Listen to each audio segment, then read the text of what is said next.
Welcome to This Explainer. Today, we're diving deep into the fascinating mechanics of nerve damage and the science of rehabilitation.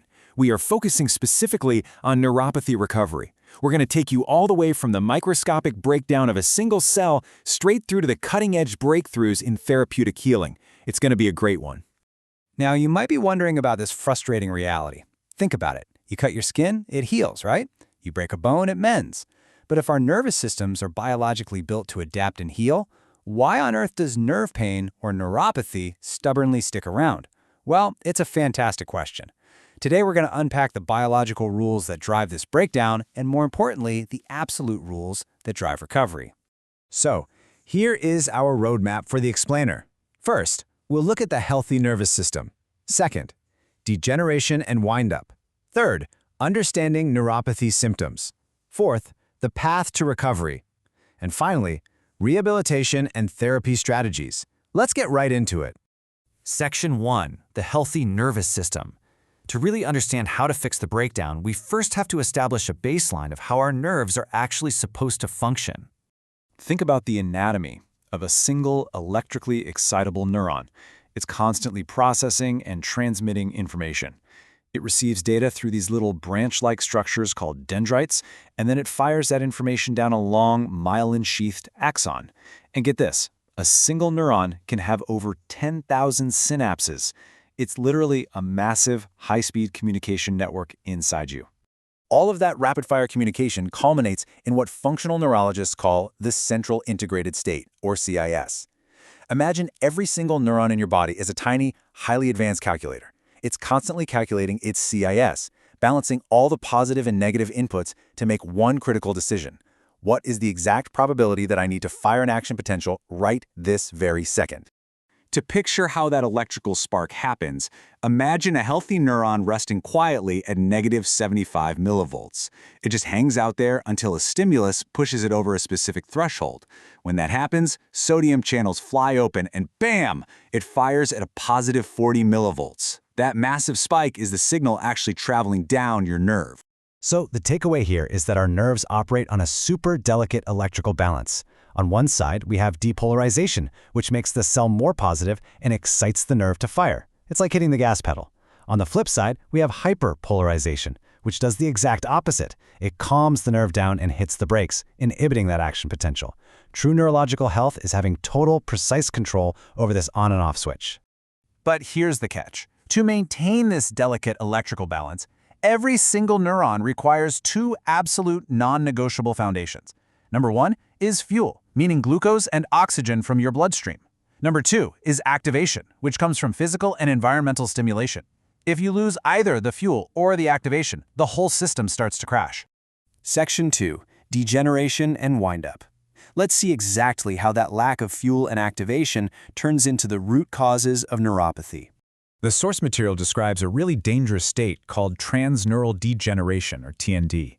When a neuron is starving for fuel or missing stimulation, it panics. It downregulates its protein manufacturing, and to compensate, it desperately cranks up its own sensitivity, trying to capture any little stimulus it can find.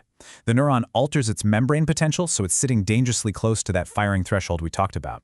It becomes highly depolarized, incredibly irritable, and honestly, it compromises every single nerve connected to it, upstream and downstream.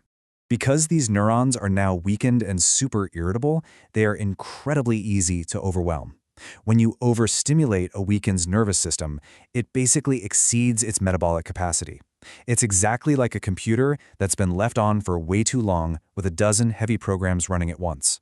It bogs down, overheats, and eventually just crashes. For a patient, this neurological crash often shows up first as intense dizziness or a heavy brain fog. Over time, this irritability cascades into a vicious, toxic cycle known as neurological windup. We're talking about a chronic, hyper-excited state. The overactivation of specific receptors, the glutamate NMDA receptors, leads to something called excitotoxicity. The neurons are literally firing so fast and so hard that they are poisoning themselves. This chaos forms free radicals that damage the cell membrane receptors and can even lead to mutations in the cell's own DNA. Section 3. Understanding neuropathy symptoms. Okay, so we've got hyper-irritable nerves exceeding their capacity, essentially poisoning themselves. But how does this cellular chaos actually feel to a person? Well, because these neurons are resting way too close to their firing threshold, patients experience some really severe misinterpretations of touch. Two major symptoms pop up here. First is allodynia. This is pain from something that absolutely shouldn't hurt at all, like a gentle breeze or just a bedsheet brushing your leg, causing burning agony. The second is hyperalgesia. This is an extreme, massively exaggerated reaction to a normal stimulus, where a tiny pinprick suddenly feels like a deep stab wound. To understand why this happens, we have to look at your body's two main highways of sensation. First, we have large diameter afferents, or LDAs. These are your thick, heavily myelinated nerve fibers that transmit signals at a massive 270 miles per hour. And crucially, these fast signals actually gate, or block, pain. On the flip side, we have small diameter afferents, or SDAs. These are the slower pathways carrying sharp acute pain and dull chronic pain. In neuropathy, those fast pain-blocking LDA pathways break down, allowing the slow, painful STA signals to just completely take over the brain. If you trace these pathways from the periphery, say from your fingertip, up your spinal cord, into the brainstem, and finally up to the sensory cortex, you see distinct tracks for normal touch versus pain and temperature. This is literally the physical battleground inside the body where the soothing signals of touch and the agonizing signals of pain compete for the brain's attention. Section 4. The path to recovery. Now that we understand the breakdown, let's pivot to the absolute most important part of this explainer. How do we heal? Recovery relies entirely on one incredible biological superpower, neuroplasticity. The golden rule here is simple: use it or lose it.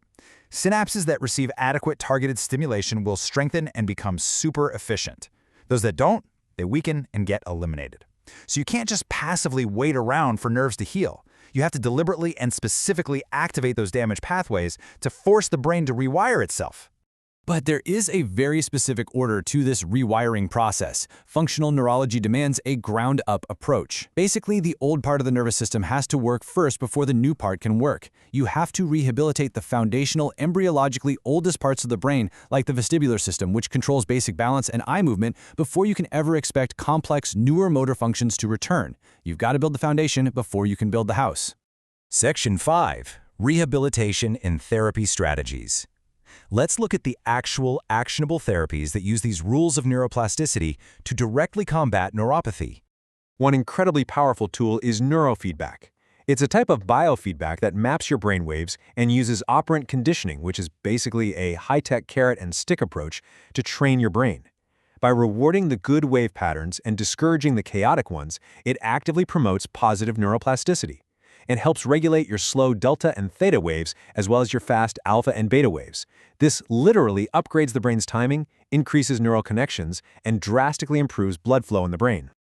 But what about the peripheral nerves way out there in the hands and feet? Well, the sources highlight specialized therapies like the Rebuilder. This system provides highly targeted electrical stimulation to reawaken the damaged receptors in the skin. And the fascinating part is that it's designed to rehabilitate peripheral neuropathy regardless of whether it's the Merkel's, Meissner's, Ruffini, or Pacinian receptors that took the hit. It feeds them the exact activation those starving nerves need to reverse their degeneration.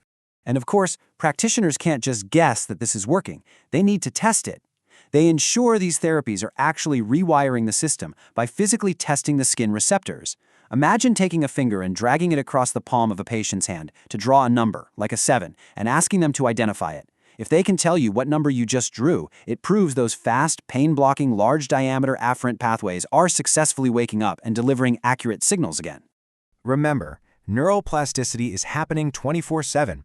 It is either working for your healing or it is working against it by strengthening those pathways of pain and windup. Every single thing you do is an input. So I want to leave you with this final thought. Your nervous system is constantly rewiring based on what it experiences. So what signals are you feeding yours today? Thanks for joining me on this explainer, and keep seeking those breakthroughs.